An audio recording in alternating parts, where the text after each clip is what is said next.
RUPTL ya, saat ini juga tengah digodok dan saat ini juga kita akan melihat seperti apa begitu nanti RUPTL ke depannya, dan disebutkan juga saat ini dengan total targetnya adalah 68 gigawatt di tahun ini sampai dengan tahun 2033 begitu. Nah, update-nya berkaitan dengan hal ini dan tanggapan dari DPR RI sendiri seperti apa begitu? RUPTL yang memang yang sudah kita bahas itu rencana memang akan direvisi supaya kita bisa meningkatkan bauran energi kita. 75% merupakan bauran energi terbarukan, sisanya gas. Tetapi kembali lagi itu kan membutuhkan perencanaan yang matang, termasuk juga dari aspek perencanaan untuk melakukan tender atau pelelangan daripada proyek-proyek tersebut. Ya, untuk melelang proyek 75 gigawatt, 68 sampai 75 gigawatt itu tidak mudah dan tidak singkat. Jadi membutuhkan effort yang besar. Kami juga sudah sampaikan kepada PLN untuk kemudian juga menerima dukungan agar proses ini bisa dilaksanakan dengan baik dan dengan cepat. Kedua, yang telah kami sampaikan itu juga membutuhkan pendanaan yang tidak kecil.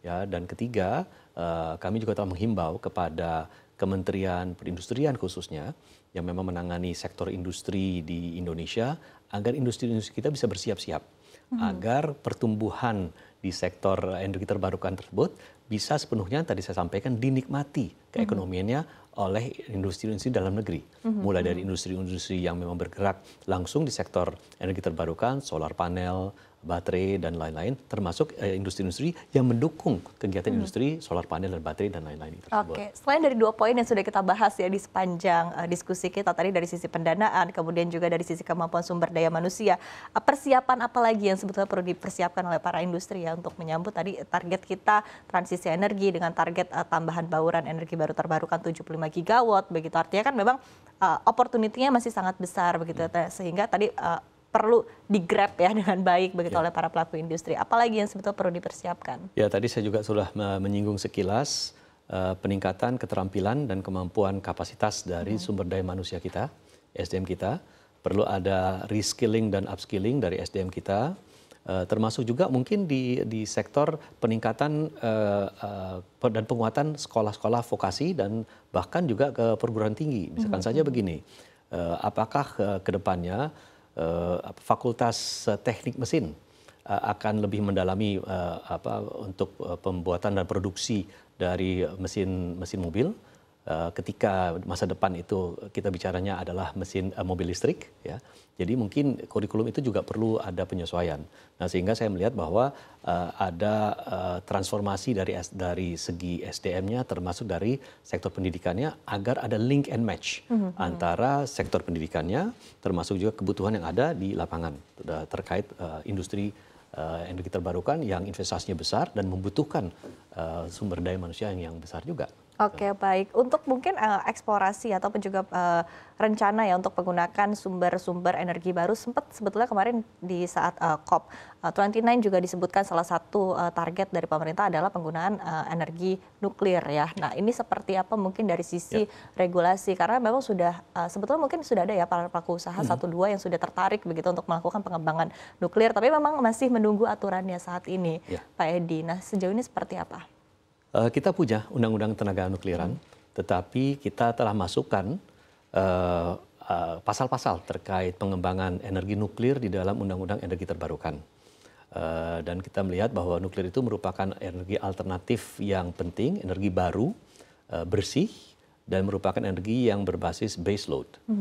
Jadi itu menurut saya penting. Apalagi kita telah proyeksikan bahwa sumber-sumber energi terbarukan di Jawa itu akan habis tahun 2038.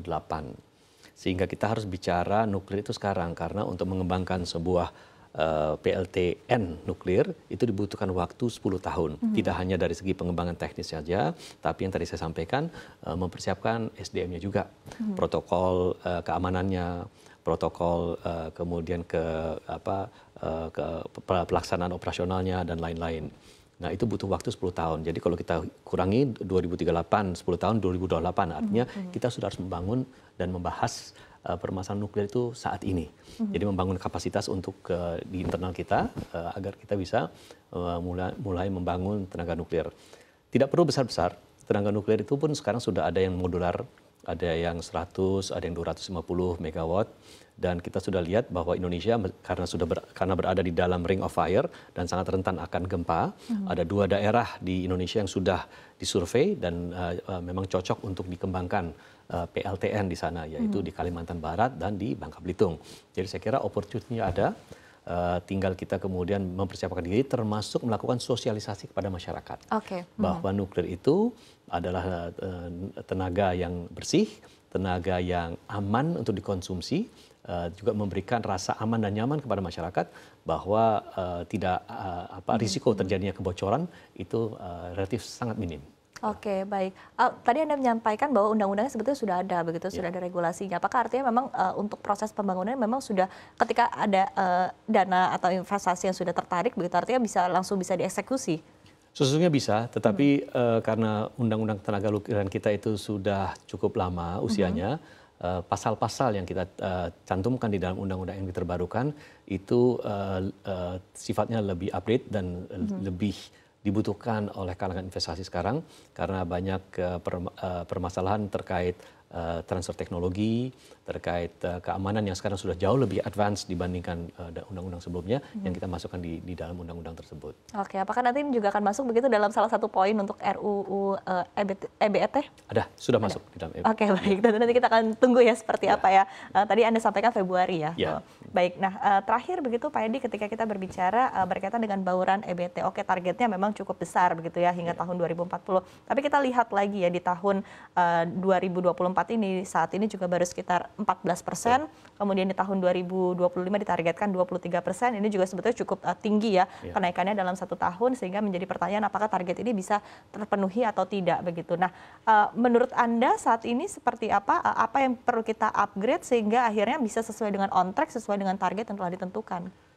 Memang target 23% di tahun 2025 sudah kita revisi menjadi 17-19%. Itu sudah kita cantumkan di dalam RPP Kebijakan Energi Nasional.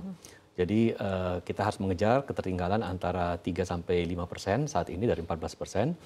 Pertama artinya proyek-proyek yang sekarang ada yang sudah dipersiapkan itu harus disegerakan untuk pengembangannya. Kedua, kita perlu menyetop, bahkan kalau bisa kita mempensiun dini beberapa PLTU yang saat ini memang sudah diidentifikasi bisa layak untuk dipensiun dini. Kita sudah tahu Cirebon dan Pelabuhan Ratu, ya, dan kita juga sudah identifikasi sekitar 19 lagi PLTU yang usianya sudah usia senja, inefisien, dan bahkan diantaranya sudah masuk kategori toksik, ya. Itu yang perlu memang kita pensiun dini. Tinggal kalau sampai itu di pensiun dini, otomatis bauran energi terbarukannya akan naik karena PLTU batubara atau fosilnya itu turun. Jadi itu saya kira merupakan bagian yang bisa mengejar ketertinggalan. Tetapi jangan sampai kita juga terlena untuk mengurangi bauran tersebut tanpa meningkatkan sumber-sumber dari PLT yang non fosil, non batubara, yang berbasis energi terbarukan, yang saat ini saya kira banyak bisa dikembangkan terutama di sektor PLTS Surya, ya. Dan ini sekarang sudah dikembangkan di berbagai waduk mengambil sukses story dari Cirata.